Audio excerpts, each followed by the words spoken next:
Hello, moviegoers, and welcome to another edition of Have You Seen It?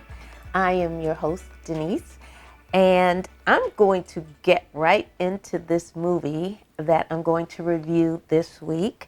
I Want to Dance with Somebody. It is the, emotional movie that chronicles Whitney Houston's life in celebration of her music from a teenager all the way to her untimely and unfortunate death at 48 years of age. This movie, let me start by saying I've seen a couple of Whitney Houston biographical movies, made for TV movies. So when this movie came out, I was a little reluctant to go and see it because I thought, I've kind of seen it all. What else is there to tell? Boy, was I wrong, and I'm so glad I decided to go to the theater to check this movie out. This movie stars Naomi Ackie. She plays Whitney Houston. Stanley Tucci plays Clive Davis. Clark Peters plays Whitney's dad. Tamara Tooney plays her mother. Nafisa Williams plays Whitney's best friend Robin. And Ashton Sanders plays the role of Bobby Brown.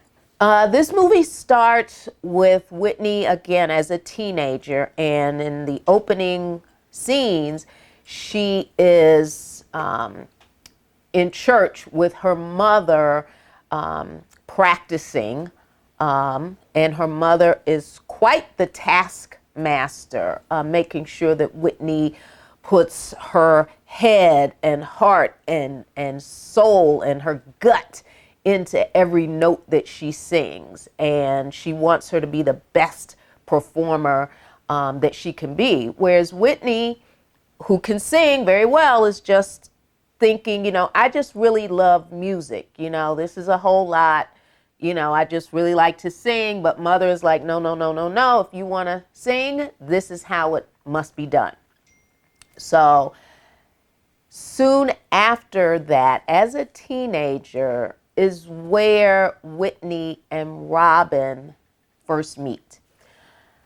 There's been a lot of speculation over the years about Whitney's sexual identity. Was she a lesbian? Was she bisexual? That was always hearsay, and Whitney never, said one way or the other about it.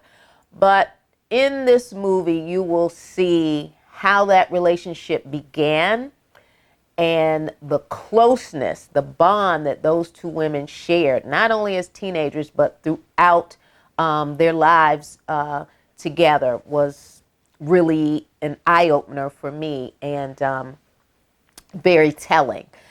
So you've got that relationship. You've got this marvelous relationship between Clive Davis and Whitney Houston. Once they finally meet and she begins her career at Arista Records, there is an undeniable supportive relationship, loyalty between both parties, and mutual respect. Whereas in Clive Davis's accounts of their relationship, he tells Whitney from the start, I'm not interested in your personal life. I don't care what you're doing behind the scenes. I care about you as an artist and honing in on those skills and making you the best performer you can be. And he lives up to that.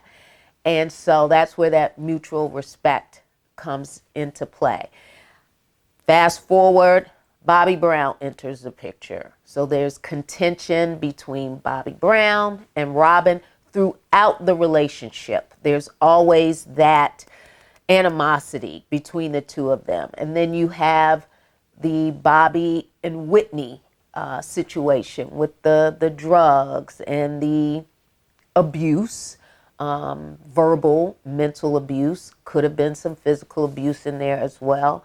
But one thing that fans need to know is, and if you didn't know Whitney's background to a certain degree, the drugs were already there. The pot smoking was already there before Bobby. So he did not create that, but he was a part of it and did very little to really help Whitney move beyond that. Okay. So we've all seen that story play out both on Bobby's side and Whitney's side. Clive Davis is the reason that she went into rehab. Okay. I did not know that. He's the reason she went into rehab and was doing well up until a point. And then we know that rehab may have worked for a brief time. Obviously, Whitney fell off the wagon. And so this film showed not only her close relationship with her dad, but he too was a taskmaster. He knew that there may be some type of relationship brewing between Whitney and Robin, but he advised both of them. When you are in public, you need to be with men because we don't need people saying things about you that may or may not be true. Their relationship took a turn because as her manager, and as some managers do, unfortunately, especially when it's family, money is mismanaged. And she finds out about it, isn't happy about it, and she lets him know about it. So this movie, again, emotional. For me, Whitney Houston, I'm going on record saying she is my favorite female vocalist of all time. No one to me can match her vocal range.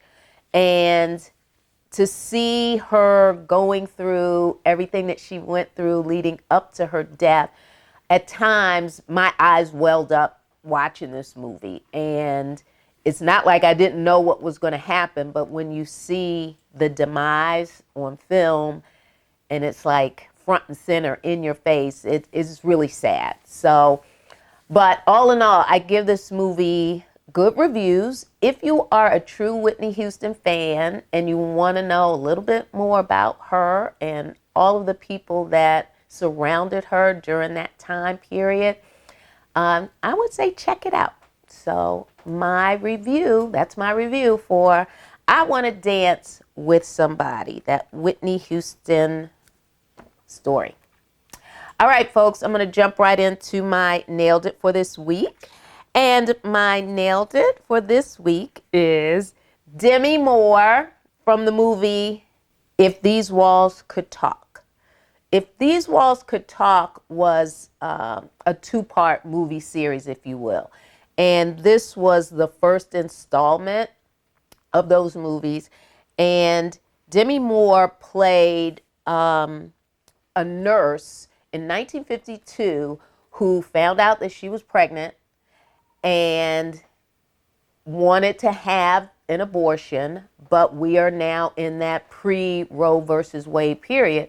So you're not just going to walk into a hospital and have somebody perform an abortion. This portrayal was just amazing because Demi Moore showed the desperation of a woman who didn't want to have a child, would do anything to end her pregnancy, and unfortunately for her, in this particular movie, she went through drastic measures to terminate this pregnancy. And to see her in that role was just phenomenal. And I believe she was nominated for an Emmy Award for that performance. So she is my Nailed It, Demi Moore, in the first installment of If These Walls Could Talk.